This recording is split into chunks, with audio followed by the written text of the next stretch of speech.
నేను దరిద్ర దేవత బాగా క్లోజ్ అంటే మీలో చాలా మంది నమ్మలేదు కదా.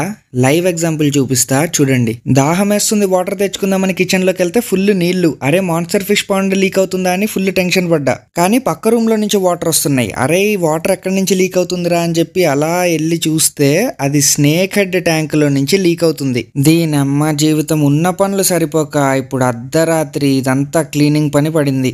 మళ్ళీ లీక్ అంటే కొద్దో గొప్ప లీక్ కాదు, అసలు 20-30 లీటర్ల దాకా లీక్ అయింది అనుకుంటా. ఇల్లంతా వాటర్ అయిపోయింది.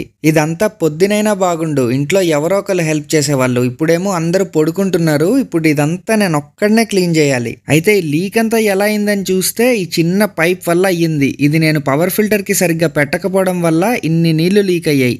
ఇంతకన్నా దరిద్రముందా లేదు కదరా.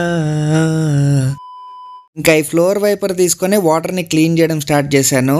అలా ఇక్కడి నుంచి ఆ కార్నర్ బాల్కనీ దాకా క్లీన్ చేస్తా వెళ్తుంటే దారిలో ఇది ఇరిగిపోయింది. ఏరా ప్రసాద్, నేను తెలిసి ఎప్పుడు ఎవరికి ఏ అన్యాయం చేయలేదు.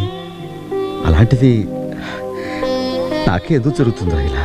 అసలు టైంకి ఇది ఇరగడం ఏంటో. దరిద్రం కొట్టేసింది భయ్యా, దరిద్రం కొట్టేసింది. ఇది నమ్మ జీవితం అని దీన్ని పక్కకు పడేసి ఇప్పుడు వెళ్ళి పుల్లల చీపురు తెచ్చుకొని స్టార్ట్ చేశా. మామ ఎంతైనా ఇంట్లో పనిచేసే ఆడవాళ్ళు నిజంగా గ్రేట్ మామ. ఎందుకంటే నాకు ఇదంతా చేసేసరికి దూల తీరిపోయింది, ఒళ్ళు బాగా పులిసిపోయింది భయ్యా.